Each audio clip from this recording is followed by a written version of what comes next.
واقعہ تو یہ ہے کہ مخلوق کے گناہوں کی وجہ سے زمین کی برکتیں سلب کر لی جاتی. اللہ تعالیٰ کا ارشاد ہے سورۃ الاعراف 96، اور اگر ان بستیوں کے رہنے والے ایمان لاتے اور پرہیزگاری اختیار کرتے تو ہم آسمان اور زمین کی برکتوں کا دروازہ ان کے لیے کھول دیتے. یہ اللہ کا وعدہ ہے، آسمان سے بھی رزق برستا اور زمین بھی خزانے اگلتی. مزید ارشاد ہے سورۃ الجن آیت 16 اور 17، اور اگر یہ لوگ سیدھے رستے پر قائم رہتے، یعنی سیدھے رستے کو چھوڑ نہ دیتے، قرآن پڑھ کر قرآن کے تارک نہ ہوتے، تو ہم انہیں پانی کی ریل پیل سے سیراب کرتے، کیونکہ پانی زندگی کی بنیاد ہے، تاکہ برسات کی نعمت میں ہم ان کا امتحان کریں کہ نعمتیں پا کر پھر مزید وہ کیا کرتے ہیں، کیونکہ امتحان تو دونوں طرح ہوتا ہے. گناہوں کے ارتکاب سے بندہ رزق اور روزی سے محروم کر دیا جاتا ہے. پیچھے آپ پڑھ چکے ہیں مسند احمد کی حدیث شریف میں ہے ان روح القدس نفث فی رعی انه لن تموت نفس حتى تستكمل رزقها فاتقوا الله واجملوا في الطلب فانه لا ينال ما عند الله الا بطاعته. یہاں تک یہ ابن ماجہ کی روایت ہے، اور اگلا حصہ جو ہے یہ مسند الشہاب کا اور ضعیف ہے. وان الله جعل الروح والفرح في الرضاء واليقين وجعل الهم والحزن في الشك والسخط. روح القدس نے میرے قلب میں یہ بات القاء فرمائی، یعنی نبی صلی اللہ علیہ وسلم نے فرمایا کہ میرے دل میں یہ بات ڈالی کہ کوئی انسان اس وقت تک نہیں مرے گا جب تک کہ وہ اپنا رزق پورا نہ کر لے. بس تم اللہ تعالیٰ سے ڈرتے رہو اور اچھے طریقے سے اسے طلب کرو، نہیں حرام سے نہیں، حلال سے. جو ملنا آپ کو مل کر رہے گا، جلد بازی سے حرام کی طرف مت جاؤ، کیونکہ اللہ تعالیٰ سے جو کچھ مل سکتا ہے اس کی اطاعت ہی سے مل سکتا ہے. اور اللہ تعالیٰ نے رحمت اور فرحت اپنی رضامندی اور یقین ہی میں رکھی ہے، شک اور خفگی میں ہم و حزن کے سوا کچھ نہیں. یہ جو آخری حصہ اگرچہ ضعیف روایت ہے، لیکن ویسے اگر اس بات کو دیکھیں تو بات یہ کہ جو بندہ اللہ سے راضی رہتا ہے اللہ تعالیٰ اس کو راضی کر دیتا ہے، اور جو بندہ اللہ سے ناراض ہوتا ہے، جیسے کہ ایک اور حدیث میں آتا ہے تو اللہ اس سے ناراض ہو جاتا ہے. یعنی غم اور دکھ کے موقع پر اگر انسان یہ کہے کہ میرے ساتھ ہی ایسا کیوں ہوا، تو یہ اللہ سے ناراض ہونا ہے. اللہ بہتر سمجھتا ہے، زیادہ اچھی طرح جانتا ہے کہ کس کو کیا ملنا چاہیے. اور وہ حدیث قدسی جو امام احمد نے کتاب الزہد میں بیان کی ہے، جس سے پہلے بھی آپ ملاحظہ فرما چکے ہیں، انا اللہ اذا رضیت بارکت وليس ببرکتی منتہا وَإِذَا غَضِبْتُ لَعَنْتُ وَلَعْنَتِي تُدْرِكُ السَّابِعَ مِنَ الْوَلَدِ. کتاب الزہد امام احمد. میں اللہ ہوں، میں راضی ہو جاؤں تو برکت دیتا ہوں اور میری برکت کی کوئی انتہا نہیں، اور جب میں خفا ہوتا ہوں تو لعنت بھیجتا ہوں اور میری لعنت اس کی 7ویں اولاد تک پہنچتی. اور حقیقت یہ ہے رزق اور عمل کی وسعتیں اس کی کثرت اور فراوانی کی وجہ سے نہیں ہیں، عمر کی زیادتی مہینوں اور برسوں کی کثرت کی وجہ سے نہیں، یعنی عمر کا زیادہ ہونا مہینوں اور سالوں کا زیادہ ہونا نہیں، بلکہ رزق و عمر کی کثرت و وسعت یہ ہے کہ اس میں برکت پیدا ہو، تھوڑے وقت میں انسان زیادہ کام کر لے. آپ دیکھیے کہ آج کل ہر شخص کس بات کی شکایت کرتا ہے؟ ٹائم کم، مصروفیت زیادہ ہے، کام ختم ہی نہیں ہوتا. ہم سب کو اس بات کی دعا کرنی چاہیے کہ اللہ تعالیٰ ہمارے وقت میں برکت ڈالے، کاموں میں برکت ڈالے. بندے کی عمر اس کی مدت زندگی ہے. عمر کیا ہے؟ زندگی کی جو مدت، ٹائم پیریڈ. اور جو شخص اللہ تعالیٰ کو چھوڑ کر کسی دوسری جانب مشغول ہو جائے اس کی زندگی کہاں. اس زندگی سے تو چوپایوں کی زندگی اچھی ہے. انسان کی زندگی تو اسی وقت ہے جب اس کا قلب اور روح زندہ ہو. اصل زندگی دل کی زندگی ہے، اور قلب کی زندگی اس وقت ہے جب وہ اپنی خالق کی معرفت حاصل کرے. کیا کرے؟ اللہ کی معرفت، اس سے محبت کرے اور اس کی عبادت کرے اور اسی کی بارگاہ میں رجوع کرے، اسی کی چوکھٹ پہ سر جھکائے، اسی کے ذکر سے طمانینت اور سکون اور اس کے تقرب سے انس حاصل کرے. جس نے یہ زندگی کھو دی اس نے ہر قسم کی خیر و فلاح کھو دی، چاہے اسے کچھ دنیا بھی مل گئی ہو. یعنی دنیا کی زندگی میں اگر اس کے پاس کچھ نعمتیں ہیں بھی اللہ کی نافرمانی کے باوجود تو یہ زیادہ دن کے لیے نہیں ہے، اس لیے اس میں مت کوئی بھولے. لیکن اس زندگی کے عوض تو ساری دنیا میں مل جائے تو ہیچ ہے. ہیچ کا کیا معنی؟ فقیر. بندہ جس چیز کو بھی کھو بیٹھے اس کا عوض اور بدل ممکن ہے، لیکن اللہ تعالیٰ کو کھو بیٹھنے کا کوئی عوض اور بدل ہی نہیں. فقیر اور محتاج بالذات، غنی بالذات کا بدل، عاجز بالذات، قادر بالذات کا عوض اور مردہ زندے کے برابر کیوں کر ہو سکتا ہے؟ فقیر اور محتاج بالذات یعنی جو اپنی ذات میں فقیر ہے، کون؟ انسان. غنی بالذات جو اپنی ذات میں غنی ہے، کون؟ اللہ.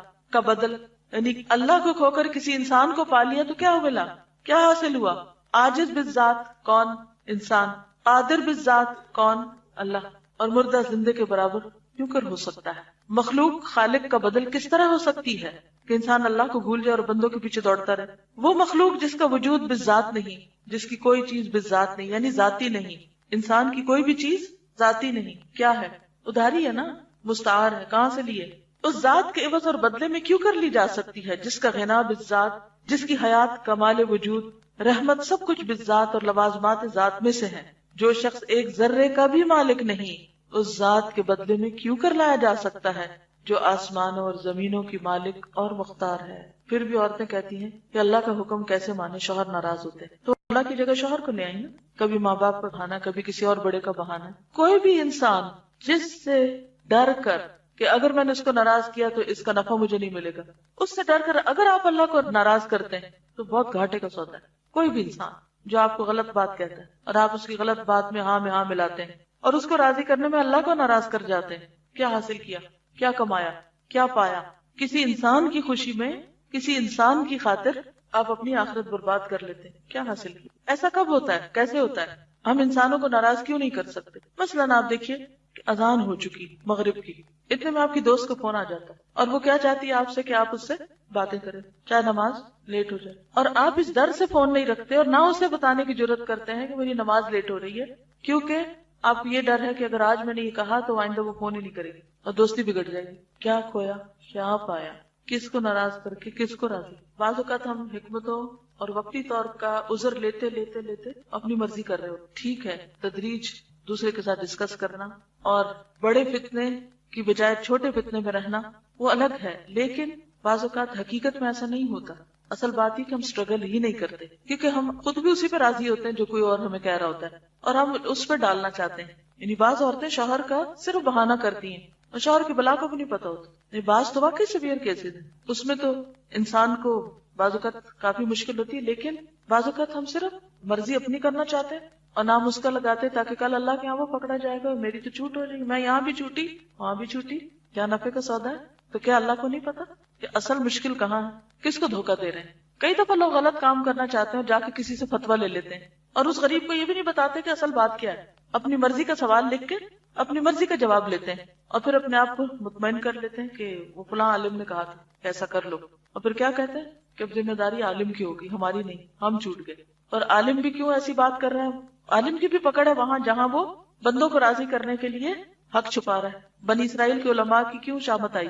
کیا کیا تھا انہوں نے؟ وَتَكْتُمُونَ الْحَقَّ وَأَنْتُمْ تَعْلَمُونَ. اصل بات یہی، ہم اندر سے خود کمزور ہوتے ہیں. جس بات پر آپ 100% کنونسڈ ہوں، یقین ہو آپ کا کہ یہ درست ہے، تو دوسرے کو بتانے میں مشکل ہوتی ہے کبھی، لیکن ایسی بھی نہیں کہ آپ حق کنوے نہ کر سکیں. لیکن اگر ہم خود شیکی ہوں، خود شیکی ہیں، خود کنونسڈ نہیں ہے کسی بات پہ، تو ہم اسے کنوے بھی نہیں کر سکتے. معصیت سے رزق اور عمر کی برکتیں اس لیے سلب ہو جاتی ہیں کہ معصیت اور ارباب معصیت پر شیطان مسلط ہو جاتا ہے اور ان پر اس کی حکومت قائم ہو جاتی. اہل عصیان کے تمام دفاتر اس کے پاس ہوتے ہیں. ظاہر ہے شیطان کا قرب جسے بھی ہوگا اس سے برکت سلب کر لی جائے گی. یہی وجہ ہے کہ کھانے پینے، کپڑے پہننے، سواری، جماع وغیرہ مواقع میں بسم اللہ الرحمن الرحیم کہنا شارع نے مشروع فرمایا ہے، کیونکہ ذکر الہی خیر و برکت کا موجب ہے. اس سے شیطان بھاگتا ہے اور حصول برکت کی راہیں کھل جاتی ہیں. اللہ کی برکت کو کوئی چیز روک نہیں سکتی. ہر وہ چیز جو اللہ کے سوا کسی اور کے لیے ہو اس سے برکت چھین لی جاتی. ہر وہ چیز جو اللہ کے سوا کسی اور کے لیے ہو اس سے برکت چھین لی جاتی. کون سی برکت؟ علم، رزق، عمل، اطاعت، عبادت. کیونکہ برکت تو پروردگار عالم ہی کی بارگاہ سے اترتی ہے، ساری برکتیں وہیں سے آتی. اور ہر وہ چیز جو اس کی طرف منسوب و مبارک ہوتی، اس کا نام مبارک ہے، اس کا رسول مبارک ہے، اس کا وہ بندہ مبارک ہے جو ایمان رکھتا ہے، اللہ کی مخلوق کو نفع پہنچاتا ہے. بیت اللہ الحرام مبارک، ملک شام مبارک. سرزمین شام کی برکتوں کا ذکر قرآن حکیم میں 6 آیتوں میں کیا گیا.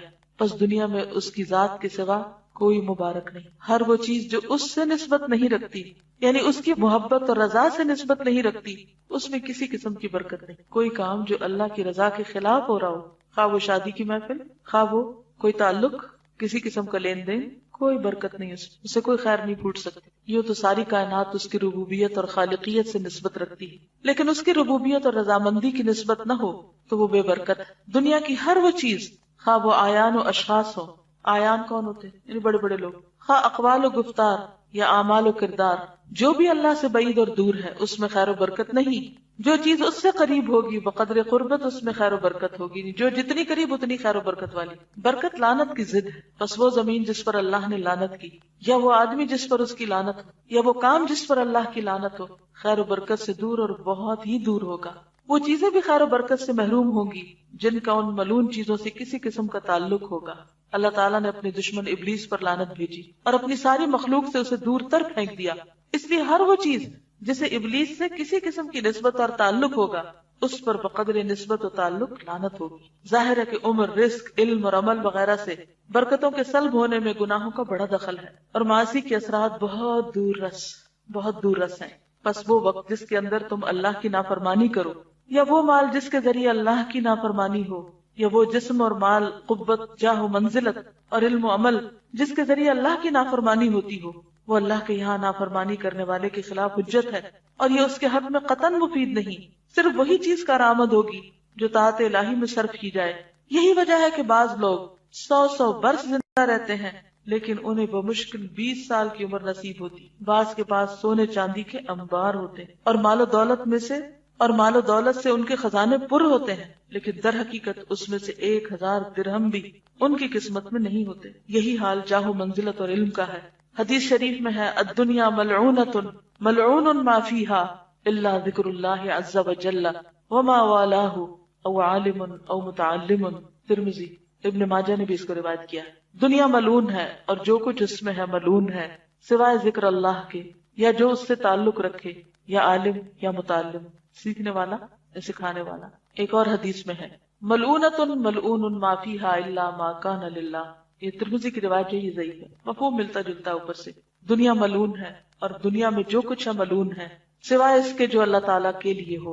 جو چیز اللہ تعالیٰ کے لیے ہو اسی میں اللہ تعالیٰ کی خیر و برکت ہوا کرتی۔ واللہ المستعان۔ کیا کرنے کی ضرورت؟ اللہ سے مدد مانگی جائے، گناہوں سے بچنے کی کوشش کریں، ایسے لوگوں سے بچیں جو گناہوں کی طرف لے جاتے ہیں، ایسی مجلسوں اور محفلوں سے بچیں جن میں ایمان محفوظ نہ رہتا ہو۔ دوست وہ جسے دیکھ کے اللہ یاد آئے تو آپ اپنی دوستیوں کی کرائیٹیریا دیکھ لیں، پہچان کر لیں۔ اصل میں یہ کہ ہم سب کو ڈیسیژن یہ لینا ہے کہ غلط کام نہیں کرنے، کسی کا بھی ساتھ نہیں دینا غلط کاموں میں، چاہے ماں باپ ہوں، بہن بھائی ہوں، دوست ہوں، کوئی بھی۔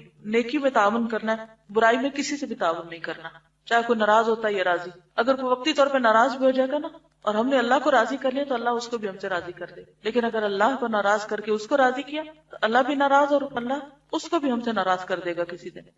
یہ بتائیے کہ جادو کا شرک سے کیا تعلق ہے؟ ہم شرک کا باب پڑھ رہے تھے تو اس کا ذیلی باب ہے جادو، کیا کنیکشن ہے؟ یعنی جادو میں کچھ ایسے اعمال کیے جاتے ہیں جو شرک کے ضمن میں آتے ہیں، جس میں غیر اللہ سے مدد مانگی جاتی ہے، جیسے شیاطین وغیرہ، اور اللہ تعالیٰ کی صفت تصرف جو یعنی کہ اللہ تعالیٰ کی جو قدرت ہے یا طاقت ہے مختلف کاموں میں تصرف کی، وہ دوسروں سے منسوخ کر دی جاتی۔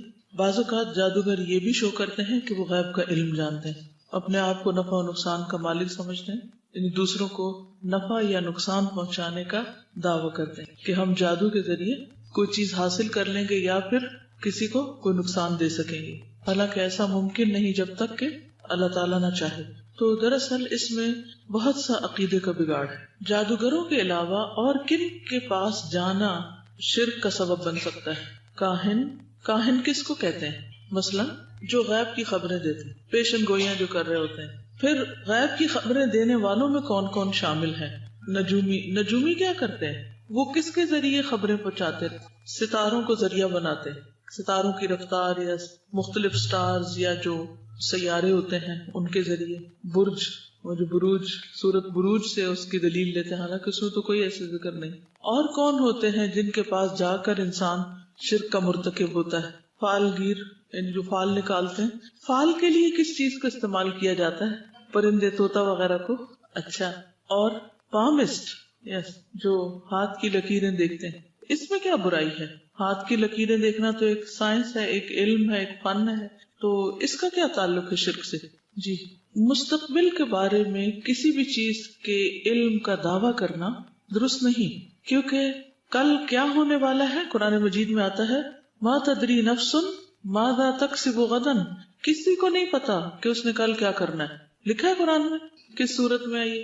سورت لقمان، اس کے آخر میں آتا ہے۔ تو جب اللہ ہی کو پتا ہے کہ کل کیا ہونا ہے تو ہم کسی کے آگے کیوں ہاتھ پھیلا کے اپنا حال وہاں سے جاننے کی کوشش کرتے ہیں؟ اور کون سا طریقہ ہوتا ہے؟ رومال یا ذائقے بنانے والے وہ کیا کرتے ہیں؟ لکیریں کھینچ کے ڈبیاں بعض اوقات بناتے ہیں اور اس میں نشان لگاتے ہیں مرحلہ، اور پھر جو آخر میں آ کے پتہ چلتا ہے کہ اگر ایک ڈبی خالی رہ گئی یا آڈ نمبر نکلا اللہ عالم طریقہ کیا ہوتا ہے، لیکن اس سے بھی غیب کی خبر معلوم کرنا کہ یہ کام ہو یا نہ ہو، کرنا بہتر ہے یا نہیں کرنا چاہیے. اور کارڈز کے ذریعے اور کیا کرتے ہیں، مثلاً کبھی آپ نے دیکھا کہ لوگ کافی کے اوپر تقدیر پڑھ رہے ہوتے ہیں، کافی کے کپ پہ، کہ اس کے اوپر جو جھاگ بنتی ہے ان لکیروں میں، بعض لوگ بالوں میں بال دیکھ کے کچھ بتاتے ہیں، فور ہیڈ دیکھ کے. وہ تو چلے پھر بھی فراست اور سمجھداری، اور انسان کے چہرے کو ایک دیکھ کے ایک اندازہ ہو جاتا ہے کہ یہ شریف انسان ہے یا کوئی بدماش ہے، وہ علم فراست کہلاتا ہے. اس کا غیب سے تعلق نہیں ہوتا، وہ صرف چہرے کی ظاہری علامات کو دیکھ کر، جیسے قرآن مجید میں کہا ہے نا کہ غریب لوگوں کو جن کو صدقہ دینا چاہیے ان کو کہاں سے پہچانا جائے، تعرفہم بسیماہم، تو ان کا چہرہ دیکھ کے، ان کی پیشانی دیکھ کے تم پہچان جاؤ گے. یعنی ظاہری اثرات سے کچھ پہچانا، لیکن اس سے یہ خبریں دینا کہ اس کا فیوچر کیا ہوگا، یہ درست نہیں. دیکھیے کوئی بھی جو کسی چیز کا دعویٰ کرے نا، اس کو ایک ہی جملہ بولا کرے، قل ہاتوا برہانکم ان کنتم صادقین.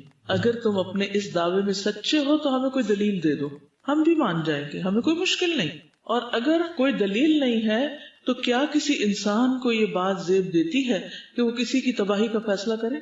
کیا آپ کو وہ حدیث معلوم ہے جس میں نبی صلی اللہ علیہ وسلم نے فرمایا کہ جو کسی کے بارے میں کہے کہ وہ تباہ ہو گیا، وہ خود اس سب سے بڑھ کے ہلاک ہونے والا ہے. ہمیں کسی کے بارے میں بھی کوئی حق نہیں دیا گیا کہ ہم اس کے مستقبل یا جنت یا جہنم کے فیصلے کریں کہ وہ کہاں جانے والا ہے یا اس پہ کیا گزرنے والی.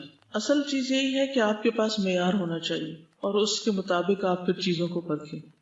جی علم العادات سے بھی لوگ کچھ مستقبل کی پیشن گوئیاں کرتے رہتے ہیں، ڈیٹ آف برتھ سے یا ناموں کے حروف کے اعداد کو جمع تفریق کر کے کہ یہ نام رکھنا اچھا ہے یا نہیں. ان چیزوں سے بھی پرہیز کرنا چاہیے. جی ویدر اپ ڈیٹس جو ہوتی ہیں یہ اسباب کے ذریعے ہوتی ہیں. وہ انہوں نے ایسے آلات اور مشینیں لگائے ہوتے ہیں جس سے وہ دیکھ رہے ہوتے ہیں کہ ہواؤں کا رخ کدھر جا رہا ہے، یا سیٹلائٹس کے ذریعے زمین کے اوپر جو مختلف جگہوں سے بادلوں کی موومنٹ ہوتی ہے ان کی رفتار دیکھ کے کچھ اندازہ صرف کیا جاتا ہے کہ کتنے گھنٹے میں کس جگہ تک پہنچ جائے گا تو وہاں بارش ہونے کا امکان ہے. یہ علم غیب سے تعلق نہیں رکھتا. علم غیب تب ہوتا یہ جب وہ بغیر کسی ذریعے کے یہ بتاتے کہ بارش ہونے والی. مثلا آپ کو بخار ہے اور کوئی شخص صرف دیکھ کے آپ کو کہے کہ آپ کو بخار ہے بغیر کسی طریقے کے، تو ہاں شکل سے اور چہرے سے اگر وہ کچھ علامات ظاہر ہو رہی ہیں کہ وہ سرخ ہے، یہ ایک ڈاکٹر اور تجربے کی بنیاد پہ کہہ رہا ہے تو وہ ایک علم کی بنیاد پہ کہہ رہا ہے، غیب دانی کا وہ دعویٰ نہیں کر رہا. یا وہ تھرمامیٹر لگا کے آپ کو ٹیمپریچر بتا رہا ہے. تھرمامیٹر لگا کے کوئی اگر بتاتا ہے کہ آپ کو یہ بخار ہے یا فلاں بیماری ہے، یا بعض لوگ نبض دیکھ کے بتاتے ہیں، تو وہ جو آپ کی ہارٹ بیٹس ہوتی ہیں یا جسم کے اندر کی گرمی سردی کا جو مزاج ہوتا ہے اس سے بعض بیماریوں کی نشاندہی ہوتی ہے. یہ سب اسباب کے ذریعے ہے. غیب دانی بدون اسباب یا صرف تیر تکے کی بنا پر کوئی بات کہنے کو کہتے ہیں، تو یہ شرک میں نہیں آئے گا. ٹھیک ہے. اسی طرح یہ جو آتا ہے نا قرآن مجید میں کہ کوئی شخص یہ نہیں جانتا کہ کس جگہ مرے گا، کہاں فوت ہوگا، کسی کو نہیں پتا. کئی دفعہ آپ نے دیکھا ہوگا کہ انسان کی موت لکھی ہوتی ہے تو وہ خود بخود وہاں پہنچ جاتا ہے. اور اسی طرح کہ کوئی مادہ کیا جنے گی. اب بغیر آلات کی مدد کے اگر کوئی یہ دعویٰ کرتا ہے تو یہ شرک ہے. لیکن اگر آلات کے ذریعے کوئی چیز معلوم کرتا ہے تو وہ اندازہ درست بھی ہو سکتا ہے اور نہیں بھی ہو سکتا. جیسے ویدر کی پریڈکشن بعضوں کا درست نہیں ہوتی، وہ صرف ایک اندازہ ہوتا ہے اور وہ ایک ذریعے سے ہوتا ہے، ایک مشین کے ذریعے دیکھ کے بتاتے ہیں. جی مثلاً آپ کسی کو دعا دیتے ہیں، یا اللہ اس شخص کو صحیح کر دے، اللہ اس کو صحت دے، اللہ اس کو صحت، یا اللہ اس کو صحت دے. اب ان الفاظ میں کیا ہے؟ دعا ہے نا. لیکن اردو میں بول رہے ہیں، مانگ اللہ ہی سے رہے ہیں. تو کوئی بھی ایسا لفظ جس میں اللہ ہی کو پکارا جائے، چاہے وہ عربی زبان کا لفظ ہو یا غیر عربی کا، اگر اللہ سے مانگ رہے ہیں تو کوئی حرج نہیں ہے اس میں. ٹھیک ہے. پورا اسرار الفاظ نہیں ہونے چاہیے، دعائیہ الفاظ ہو سکتے. تجربے اور مشاہدے کی بنا پر اگر کسی چیز کا ایک احساس ہو رہا ہو تو ایک اور چیز ہے، وہ سبب ہے. اس میں جس چیز کے اندر ایک سبب ہے وہ تو ٹھیک ہے. نیکسٹ آگے شروع کرتے ہیں. درخت، پتھر یا قبر وغیرہ سے برکت حاصل کرنا. کیا آپ میں سے کوئی یہ سمجھتا ہے کہ جہاں کوئی نیک شخص دفن ہو وہاں برکت ہوتی ہے؟ کیا ہم کسی بھی نیک شخص کے بارے میں یہ دعویٰ کر سکتے ہیں کہ وہ واقعی کامیاب ہو گیا اور وہ اپنی قبر کے اندر واقعی جنت کے باغوں میں سے ایک باغ میں ہے؟ کسی کے بارے میں ہم فیصلہ کر سکتے ہیں؟ نہیں. ارشاد باری تعالیٰ ہے افرأیتم اللات والعزی ومناة الثالثة الاخری، اب ذرا تم بتاؤ تم نے کبھی اس لات اور عزا اور تیسری ایک اور دیوی منات کی حقیقت پر غور کیا ہے؟ یہ جو ہم نے پڑھا تھا نا صفات میں شرک، اللہ تعالیٰ کا ایک نام ہے الالہ، تو الالہ سے مؤنث اللات بنایا گیا ہے، تو یہ ایک بت کو نام دے دیا گیا۔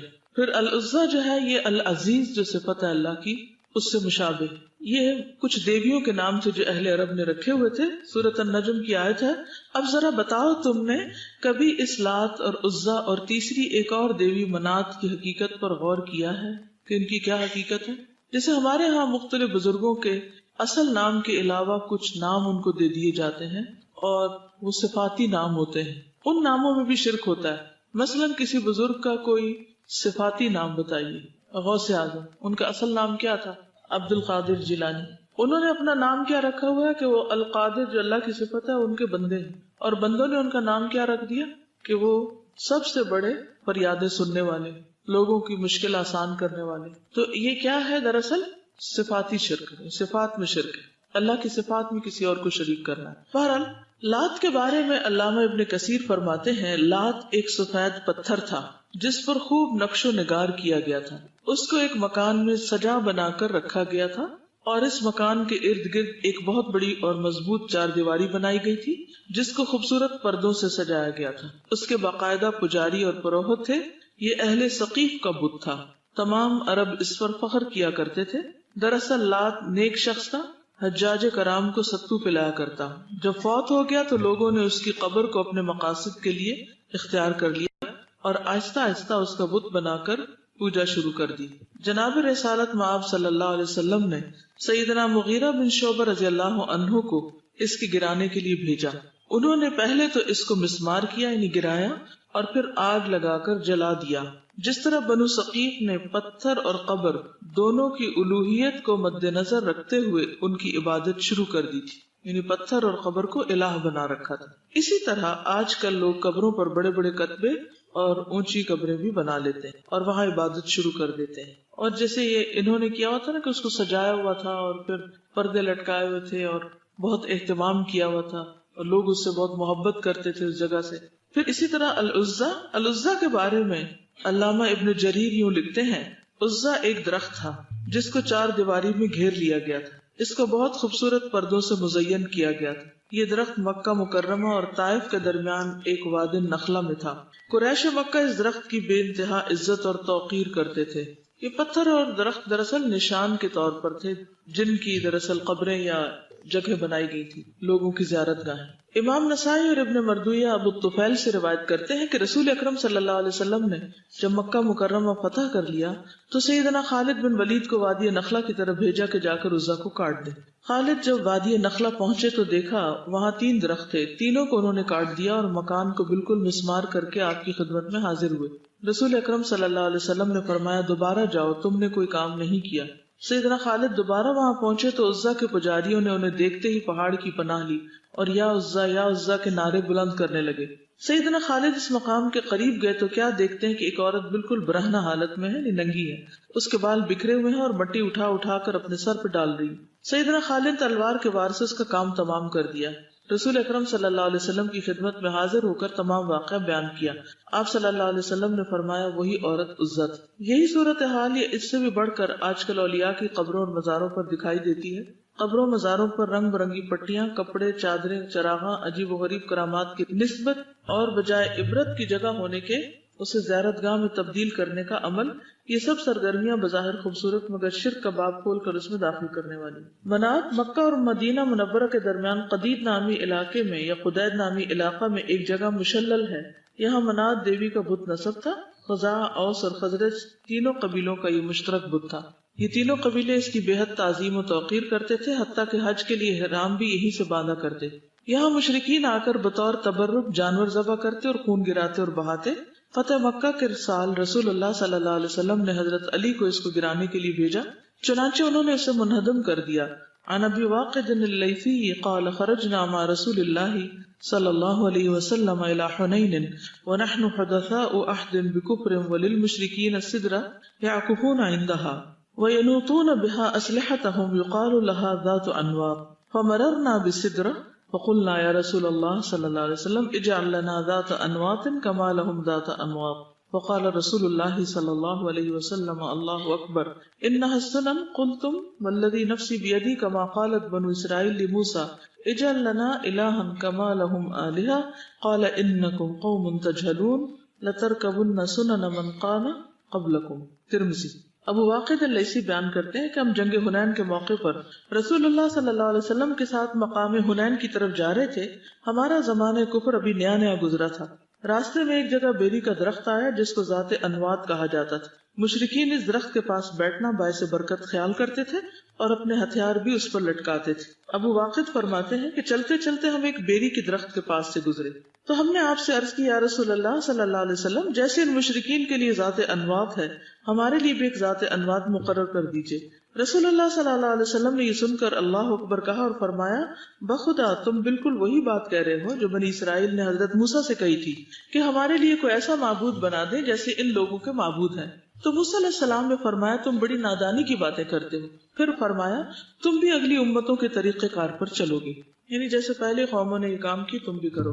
لات و منات کے پجاری ان کی عزت اور توقیر کرتے تھے اور یہ اعتقاد رکھتے تھے کہ ان کے پاس آ کر جانوروں کو ذبح کرنا باعث برکت ہے. ان کے پاس آ کر دعائیں مانگتے اور ان سے امداد چاہتے تھے. اپنی حوائج کی تکمیل کے لیے ان پر اعتماد اور بھروسہ کرتے تھے، ان سے برکت اور سفارش کی امید رکھتے تھے. کیا صالحین کی قبروں پر جا کر تبرک حاصل کرنا جس طرح کے لات و منات کے پجاری کرتے تھے، درختوں اور پتھروں سے برکت حاصل کرنا جیسے عزا اور منات کے پرستاروں کا شیوا تھا، یکساں نوعیت کا شرک نہیں. جو شخص اس دور میں آج کل میں صالحین کی قبروں سے اسی طرح کی توقعات رکھتا ہے یا کسی درخت اور پتھر کی توقیر کرتا ہے یعنی عزت کرتا ہے، ان سے مدد کا طالب ہوتا ہے، وہ بھی گویا مشرکین عرب کا سا عمل کرتا ہے. چنانچہ شجر و حجر یا کسی قبر سے تبرک حاصل کرنے کی نسبت سے دل کو ان کی طرف جھکانا شرک فی العبادات کے زمرے میں آ جاتا ہے جس سے اپنے آپ کو بچانا ضروری ہے.